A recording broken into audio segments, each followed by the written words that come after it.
Jadi kalau kita ngomongin jerawat itu memang nggak ada habisnya gitu, karena memang dari literatur juga disebutkan 80-85% lah setiap manusia itu pernah mengalami yang namanya jerawat. Dengan hanya melihat lokasinya itu kita juga nggak bisa, oh ini kalau di sini tuh ini stres nih kamu nih, stres mikirin apa nih, ujian nih kalau di kanan nih, kalau yang di sebelah kiri nih stres karena nggak punya duit nih misalnya, nggak bisa juga gitu.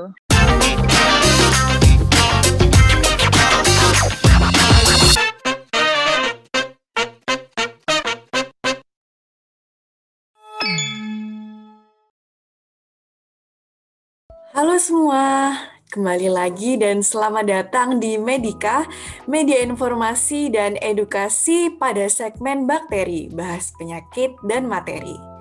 Segmen kali ini kita akan membahas tentang jerawat dan mata panda nih teman-teman. Nah, kali ini ada yang beda tapi. Kita kedatangan tamu spesial yang akan menjadi narasumber kita kali ini. Siapa lagi kalau bukan Dr. Hits, kece dan sangat kompeten dalam bidangnya, Dr. Listia Paramita, spesialis kulit dan kelamin. Selamat datang dokter di konten kami dan terima kasih sudah mau menjadi narasumber kami pada hari ini. Halo, terima kasih Monik. Halo teman-teman semuanya. Izin perkenalkan saya Dr. Mita, dokter spesialis kulit dan kelamin. Saat ini saya berdomisili di Yogyakarta. Hari ini kita akan sharing-sharing ya, Monik ya. Ada beberapa tema nih nanti yang kita akan obrolin panjang lebar ya. Iya dokter, bener banget dokter. Nanti juga bakal kita ada pertanyaan-pertanyaan yang udah di-request sama Sobat Medika juga. Ya. Oke, baik dokter. Nah, Dokter Mita ini hebat sekali loh Sobat Medika. Pada tanggal 27 Februari yang lalu, Dokter Mita juga mendapatkan piagam rekor muri siaran langsung edukasi kesehatan kulit terlama melalui Instagram. Wah, itu lamanya berapa lama dokter? 12 jam. Wah. Oh. 12 jam start dari jadi itu kemarin acara kita bukan acara gede sih enggak gitu. Kita cuman live Instagram berdua sih, saya sama Dokter Delia itu live Instagram live secara langsung 12 jam dari jam 12 siang sampai jam 12 malam. Di tanggal 31 Desember 2020. Jadi pas malam pergantian tahun gitu ceritanya. Kan lagi masa pandemi, biasanya kalau pergantian tahun kan kita ngapain pergi gitu kan. Nah karena lagi pandemi kan kita nggak bisa kemana-mana gitu. Jadi sambil mengisi waktu kita bikin sesuatu yang ya sambil ada manfaatnya lah gitu. Iya, baik dokter. Keren banget dokter. Selamat ya dokter atas terima kasih. Iya, terima kasih banyak. Oke dokter, iya. Kita udah bincang-bincang bentar. Nah, sekarang kita akan memasuki materinya ya dokter ya. Jadi pertanyaan-pertanyaan ini akan saya bacakan. Dari yang pertama itu bakal tentang jerawat dulu, nanti baru tentang mata pandanya. Iya, siap. Oke dokter. Nah yang pertama nih tentang jerawat. Nah dokter ini kan pasti udah sering banget ya ketemu tentang jerawat gitu ya. Yang pertama ini pertanyaannya tentang apakah yang dimaksud dengan jerawat nih, dan kira-kira apa aja sih tipe-tipenya gitu. Dari literatur juga disebutkan 80-85% lah setiap manusia itu pernah mengalami yang namanya jerawat, entah dengan periode yang singkat atau mungkin periode yang kronis, bahkan sampai mungkin di umur di atas 20-30 itu masih berlanjut gitu ya. Sebenarnya apa sih gitu kan si jerawat itu apa gitu ya, kenapa kok dia bisa menghinggapi hampir sebagian besar mayoritas manusia tuh kenapa gitu. Jadi sebetulnya si jerawat ini itu adalah suatu gangguan. Jadi memang dia itu penyakit gitu. Dia gangguan pada kulit, yaitu suatu peradangan ya, peradangan pada folikel. Follicle pilosebacea. Jadi pada struktur kulit itu ada struktur rambut, kemudian kelenjar di sekitarnya, kemudian ada openingnya, ada pores-nya. Nah, area itulah yang menjadi sumber pertama kali kenapa kok bisa muncul jerawat. Ya, awal mulanya itu semua bermula dari situ, gitu. Kemudian kalau tadi dibilang tipe-tipe jerawat, ya tipe-tipe jerawat sebetulnya kalau dari sisi literatur sendiri, diagnosis medisnya itu ada acne vulgaris, ada acne conglobata, ada acne fulminans gitu ya. Cuman kalau yang mungkin agak misleading selama ini di masyarakat itu banyak yang menganggap ada yang jerawat papul, jerawat pustul, jerawat nodul, ada yang kayak gitu kan, jerawat kista, ada yang kayak gitu. Nah sebenarnya papul, nodul, pustul, kista itu kan bukan tipe jerawatnya, tapi itu wujud kelainan kulitnya, ya kan? Jadi pada acne itu UKK-nya atau wujud kelainan kulit atau mungkin status dermatologi venerologinya itu ada papulnya, ada pustulnya. Jadi wujud kelainan kulitnya itu di dalam acne bisa bermacam-macam. Start dari mulai yang komedo doang atau mix nih, ada yang papul, ada yang pustul, ada yang nodul, bahkan ada yang kista gitu. Tapi semuanya itu dalam payung diagnosis medis namanya acne vulgaris gitu. Nah kalau tadi jenis-jenisnya ya, kalau jenis-jenisnya berarti kan jenis-jenis yang lain ada tadi selain acne vulgaris ada acne conglobata, ada acne fulminans, cuman kan itu entitas yang berbeda gitu. Tapi kalau yang masyarakat tahu selama ini, nah itu agak misleading. Bukan jerawat papul, jerawat pustul itu bukan begitu sebenarnya. Tapi papul, pustul itu adalah wujud kelainan kulit dari si acne ini yang ada bermacam-macam tadi gitu. Gitu ya, berarti ya mungkin masyarakat kurang paham ya sama yang sebenarnya gimana. Betul. Dan jerawat sendiri itu kan bukan cuman misalnya jerawat yang komedo doang, yang papul doang, itu kan semua bisa mix ya. Ya ada papulnya, ada pustul, kadang ada kistanya, mungkin ada nodulnya kayak gitu-gitu. Dan itu wujud kelainan kulit itu kalau dalam ilmu dermatologi memang kita gunakan untuk menilai tingkat keparahan dari jerawatnya gitu. Makin meradang, makin banyak pustulnya, makin banyak kistanya, makin banyak nodulnya, ya otomatis dia makin parah. Nah itu nanti akan berkaitan dengan tata laksana atau manajemen dari si kondisi acne ini gitu. Gitu ya, baik. Juga ada yang bilang kalau nggak salah itu tuh jerawat itu juga bisa timbul pada bayi atau anak-anak, itu benar nggak sih dokter? Benar. Gitu. Acne infantil kan ada. Nah itu kan biasanya pada bayi-bayi baru lahir, tapi biasanya itu memang bawaan ini ya, maksudnya masih ada efek dari hormon androgen bawaan ketika lahir gitu-gitu. Jadi biasanya sih dia temporer. Beberapa saat setelah kelahiran muncul merah-merah serupa jerawat di bagian mungkin wajah atau ekstremitas atas gitu ya, atau dada, punggung gitu. Tapi ntar beberapa saat kemudian membaik gitu. Nggak perlu diobatin kayak jerawat pakai tutul ini itu nggak usah. kayak kita gitu ya dokter. Iya, oke, baik dokter ya. Oke dokter, kita bahas ke pertanyaan selanjutnya ya dokter. Iya. Oke, nah selanjutnya ini bagaimana jerawat ini dapat muncul pada kulit sih gitu, dan mengapa jerawat itu lebih sering terjadi sama anak-anak remaja gitu? Jadi kalau kita mau ngomongin penyebab jerawat itu ya sebenarnya itu aja. Yang membuat jerawat itu muncul yang pertama adalah adanya produksi minyak yang berlebihan, produksi sebum yang berlebihan gitu ya. Kemudian produksi sebum yang berlebihan pertama itu, yang kedua adalah adanya abnormalitas keratinisasi kulit. Jadi ada ketidaknormalan dari proses regenerasi pergantian sel-sel epitel pada struktur pilosebaceusnya itu gitu.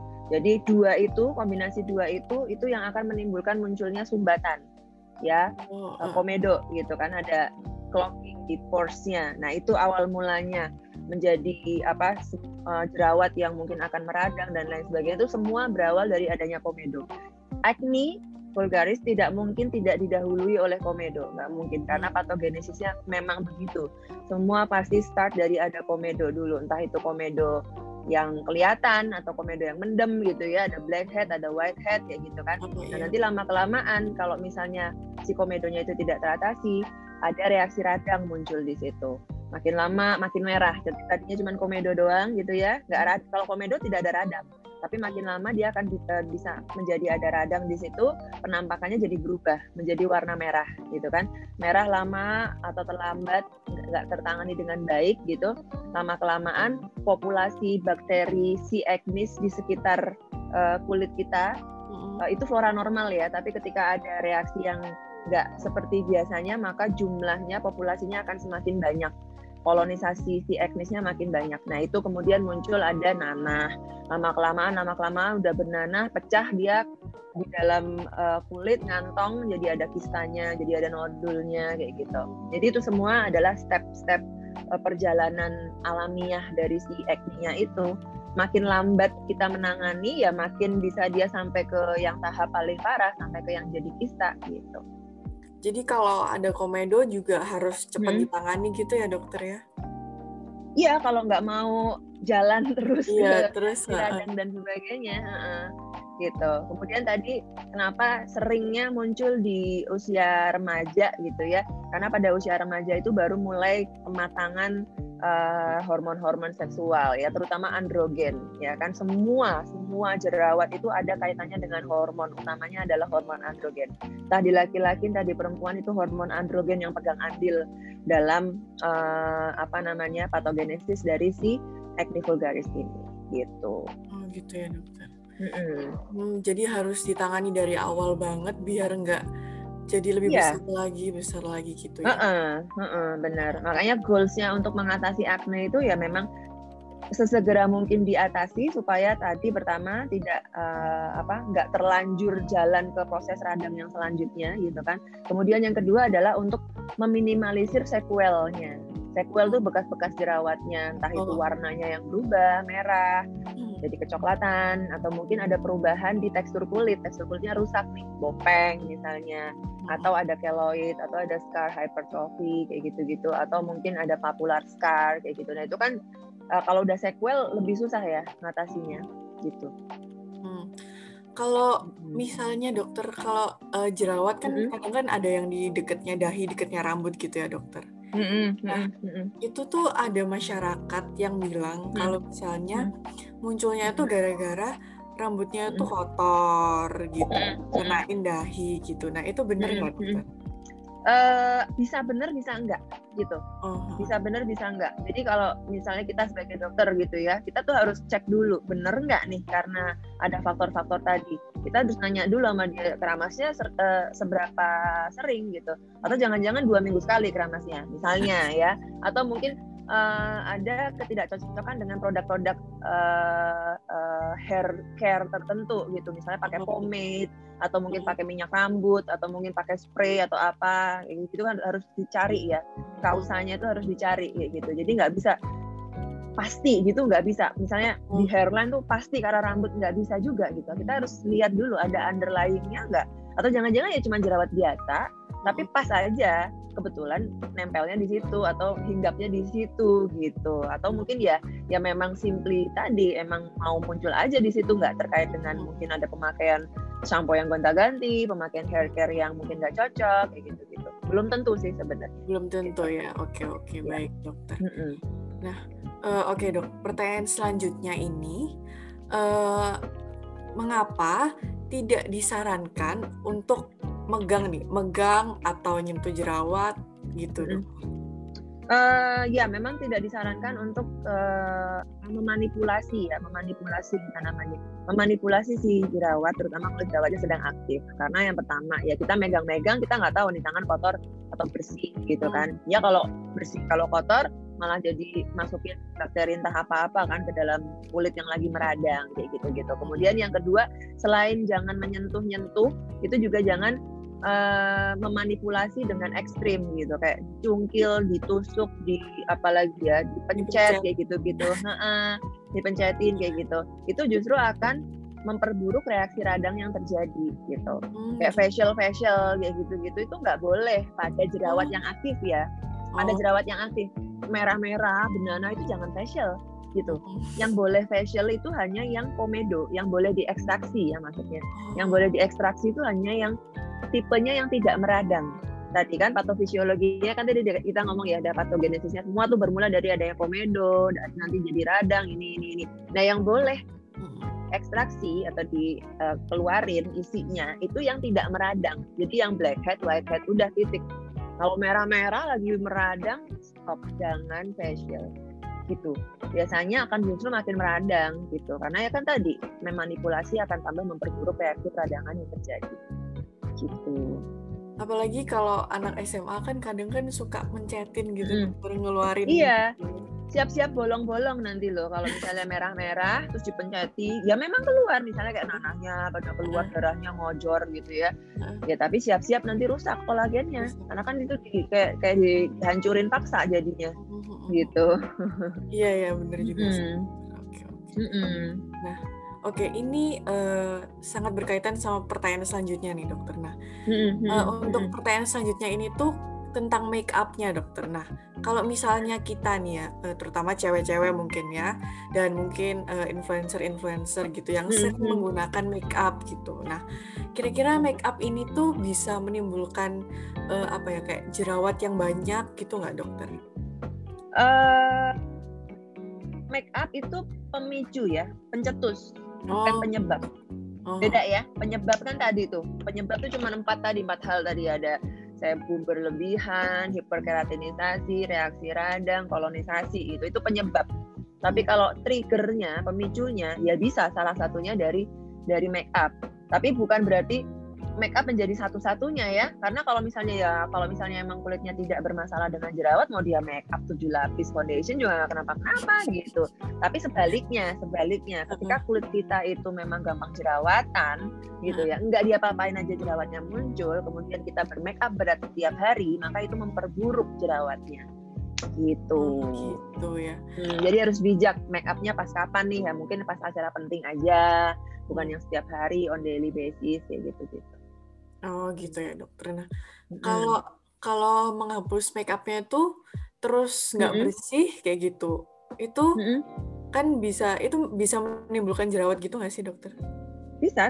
Ya kan tadi ya, triggernya itu, triggernya kan bisa macam-macam ya. Mungkin kulitnya nggak bersihin make up-nya juga nggak tuntas, misalnya masih ada residu, masih ada sisa-sisa make up-nya nempel, atau mungkin make up semalaman pergi pesta gitu ya, pulang ke rumah capek nggak bersihin muka, make up-nya nginep misalnya semalaman, pagi-pagi jerawatan ya jelas gitu kan, karena durasinya kan panjang banget berarti make up-nya. Gitu. Kalau membersihkannya dok, kalau membersihin makeup itu harus sebersih apa sih gitu? Kayak mungkin pakai facial wash atau pakai kayak toner gitu. Itu kira-kira harus sebersih apa gitu? Ya sampai nggak ada sisa residunya. Jadi kalau kita makeup tebel itu kan kelihatan ya. Misalnya kita bersihin pakai cleanser, terus pakai micellar water, pakai oil cleansing dan lain sebagainya, atau mungkin pakai milk cleanser kayak gitu-gitu. Indikasinya ya udah nggak ada staining lagi. Kita lap misalnya, kita sapukan pakai kapas gitu, udah nggak ada pink-pinknya lagi, udah nggak ada warna agak kecoklatan lagi gitu loh. Jadi udah bersih, udah nggak ada sisanya gitu. Kalau kita sapuin kok masih pink gitu ya berarti blush on-nya masih belum kelar gitu kan. Masih belum bersih. Oh gitu ya, oke.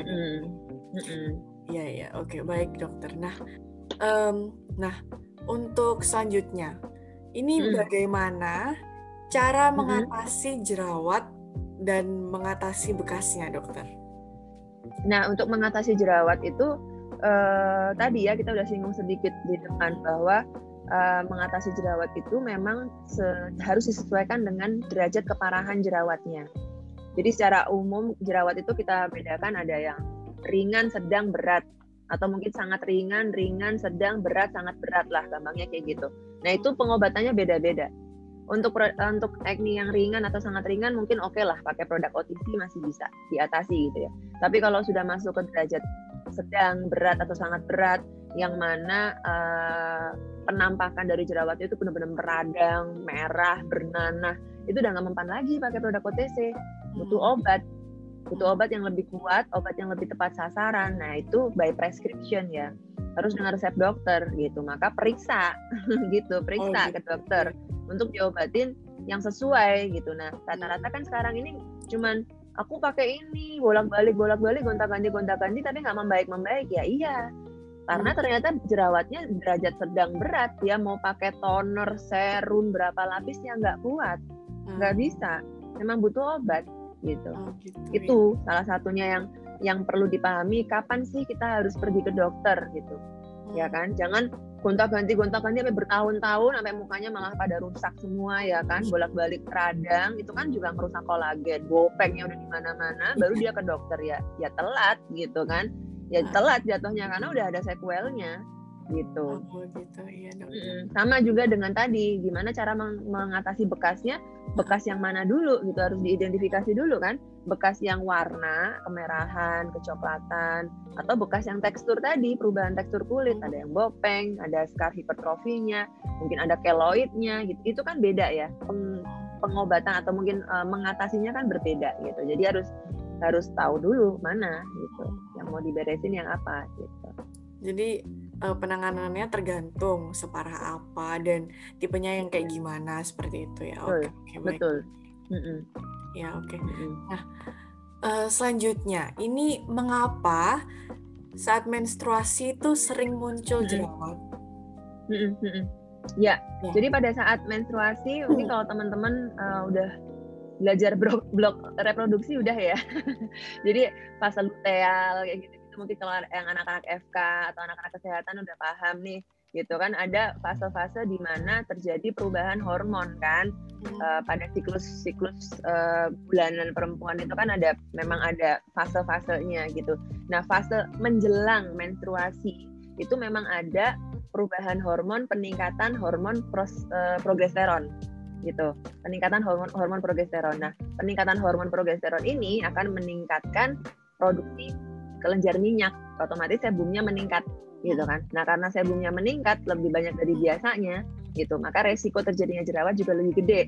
Apalagi diperburuk dengan habit atau lifestyle yang nggak sehat, begadang misalnya, ya kan, pola makannya berantakan, makan junk food terus, makan manis-manis terus, ya udah jadinya double combo tuh gitu. Udahlah dari dalam hormonnya juga lagi nggak stabil, ada peningkatan si progesteron tadi, ditambah yang dari luar makanannya proinflamasi semua, ya udah keluar meledak tuh, hari pertama langsung merah-merah gede-gede gitu ya, sampai bulan berikutnya bekasnya belum hilang gitu. Nah, itu berarti kan memang harus ada hal-hal yang perlu dievaluasi gitu, karena untuk balik lagi untuk mengatasi jerawat itu kita nggak bisa cuman mengandalkan produk aja, ganti ini ganti itu atau pakai produk dokter ya udah yang kuat gitu, tapi bisa aja masih kambuh-kambuhan kalau faktor lain, trigger lain tuh nggak kita eliminasi juga gitu.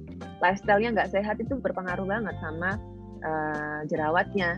Akan sering kambuh atau enggak ya sebenarnya ya tingkah laku kita sendiri gitu yang akan menentukan gitu sebetulnya.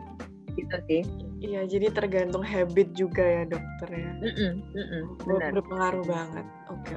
Pengaruh banget. Jadi lifestyle tuh harus dijaga sehat gitu, makan sehat, tidak begadang gitu kan, syukur-syukur olahraga teratur itu dalam rangka ya tadi supaya si jerawatnya juga lebih tenang, hormonnya juga lebih terkontrol gitu kan, nggak naik turunnya gapnya tinggi banget misalnya kayak gitu. Oke, baik dokter. Nah, kalau lagi jerawatan dokter itu tuh boleh nggak sih melakukan eksfoliasi? Separah apa dulu jerawatnya gitu.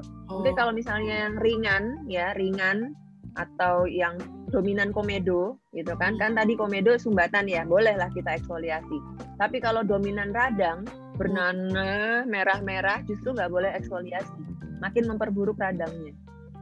Gitu. Dan jangan lupa sebenarnya kulit kita itu punya enzim eksfoliasi alami loh, gitu. Jadi nggak usah terlalu kegilaan apa ya istilahnya, bukan kegilaan, termakan racun TikTok, racun ini, racun itu gitu loh ya kan. Nyuruh-nyuruh eksfoliasi. Ya, nyuruh-nyuruh eksfoliasi gitu. Padahal sebenarnya tuh kulit kita tuh punya eksfoliasi alami gitu loh. Ya coba lihat aja tuh bayi-bayi emang pakai eksfoliasi apaan sampai kulitnya bisa bagus banget kayak gitu, nggak mungkin kan? Iya. Logikanya. Karena badan kita, kulit kita itu kalau dijaga dalam kondisi hidrasinya baik, moisturizernya selalu kita aplikasikan, hidrasi kulitnya baik, kulitnya nggak kering, itu enzim eksfoliasi alami jalan. Gitu. Menjadi tidak jalan, mampet si enzim eksfoliasinya itu ketika kulit kita itu kering, dehidrasi misalnya. Nah kadang-kadang suka salah kaprah nih, kulitnya kering, kusem, wah kusem harus dieksfoliasi, ya bubar. Udahlah dia kering, dieksfoliasi, over eksfoliasi, jatuhnya malah beruntusan, malah merah-merah, malah kasar, malah iritasi di mana-mana gitu. Gitu ya. Jadi harus tahu kondisi mana yang bisa dieksfoliasi, mana yang tunggu dulu, jangan eksfoliasi dulu, tapi redakan dulu, perbaiki dulu kondisi kulitnya gitu. Harus tahu dulu ya dokter ya. Nanti kalau sembarangan eksfoliasi ya, nanti kayak pasien-pasien saya itu kemakan, eksfoliasi AHA, BHA setiap hari, yang ada mukanya langsung ledes, iritasi tuh, merah-merah semua, perih gitu ya. Tadi karena racun TikTok cek gitu kan. Iya. Gitu. Ya boleh aja eksfoliasi mah nggak masalah, cuman ya sesuaikan dengan kondisi kulitnya. Emang bisa apa nggak nih dieksfoliasi, atau jangan-jangan ya tadi tunggu dulu, redakan dulu apa problemnya gitu. Oke, baik. Nah, kalau caranya membedakan kalau ini tuh jerawat karena hormonal, stres, atau tadi make up, diet, atau justru kayak produk skincare yang kita salah mungkin pakai produk eksfoliasi itu bisa ditentukan dari lokasi timbulnya jerawat nggak sih, munculnya? Nggak bisa. Jadi kalau misalnya saya nih ditunjukin foto jerawat, misalnya acne gitu ya, foto nih, ini karena apa nih? Jerawatnya karena make up, begadang, makan boba, makan Thai tea, karena skincare, karena stres, nggak tahu. Bentuknya kan gitu-gitu aja. Iya, benar. Kemudian lokasinya nggak juga. Kadang ada di media sosial tuh ada yang bilang, misalnya kalau yang di jidat itu pencernaannya terganggu, kalau yang di sini tuh ginjalnya kenapa, kalau yang gitu di kiri tuh paru-parunya. Lah kenapa paru-parunya bengek gitu? Kan enggak. Iya dokter, iya benar. Ada, saya yakin juga Monica pasti nggak pernah nemu kan kayak gitu di textbook, nggak pernah ada ya? Iya, nggak pernah ada. Kita nemunya malah itu di media sosial. Kita pun kaget. Saya malah tahunya itu dari pasien gitu, dok ini benar nggak, dia nunjukin postingan gitu kan, postingan di Instagram gitu, dok ini benar nggak? Iya, nggak ada ya teman-teman, itu nggak ada gitu, nggak ada. Oke. Jerawat ya jerawat aja sih. Jerawat ya, nggak ada hubungannya sama yang lain-lain. Enggak. Jadi kalau memang kalau hormon, stres, make up itu kan triggernya ya. Nah dengan hanya melihat lokasinya itu kita juga nggak bisa. Ini kalau di sini tuh ini stres nih kamu nih. Stres mikirin apa nih, ujian nih kalau di kanan nih, kalau yang di sebelah kiri nih stres karena nggak punya duit nih misalnya, nggak bisa juga gitu. Iya, setuju dokter, setuju. Oke. Iya dokter, seru banget ya ngomongin jerawat, ternyata nggak ada habis-habisnya. Bener dokter tadi bilang. Bener. Nggak ada habisnya. Karena kita semua pernah ngalamin ya. Ya. Pernah ngalamin, entah dengan periode yang pendek atau mungkin yang kronis juga ada ya, karena dari WHO itu mengklasifikasikan acne vulgaris itu sebagai gangguan kulit kronis bareng sama dermatitis atopik. Satu klasifikasi itu, karena dia bisa bersifat kronis, bahkan disebutkan di umur 30-40 tuh masih ada loh yang masih berkelanjutan jerawatnya gitu. Makanya dia disebut gangguan kulit kronis gitu. Jadi ya bahkan sampai yang tua pun bisa gitu ya dokter? Bisa, makanya kan kadang-kadang nggak apa-apa, biarin aja jerawat kalau masih pada anak-anak SMA, kuliah. Ada yang bilang kan, udah biarin aja, ntar juga kalau nikah hilang sendiri. Kata siapa? Tidak semudah itu, Miska. Oke. Pasien saya yang udah beranak banyak juga yang jerawatan juga ada gitu. Jadi bukan karena itu. Ya, asik banget ya. Oke, tapi kini kita harus berlanjut ke pertanyaan yang tentang mata panda nih dokter. Oke. Karena kan banyak teman-teman yang request karena katanya gara-gara nggak tidur, gara-gara kelelahan gitu. Jadi kenapa ada mata pandanya gitu? Mata panda. Oke. Ya. Pertanyaan yang pertama nih dokter. Apakah yang dimaksud dengan mata panda sih? Dan apakah mata panda ini bisa disebut periocular hyperpigmentation dalam istilah medis?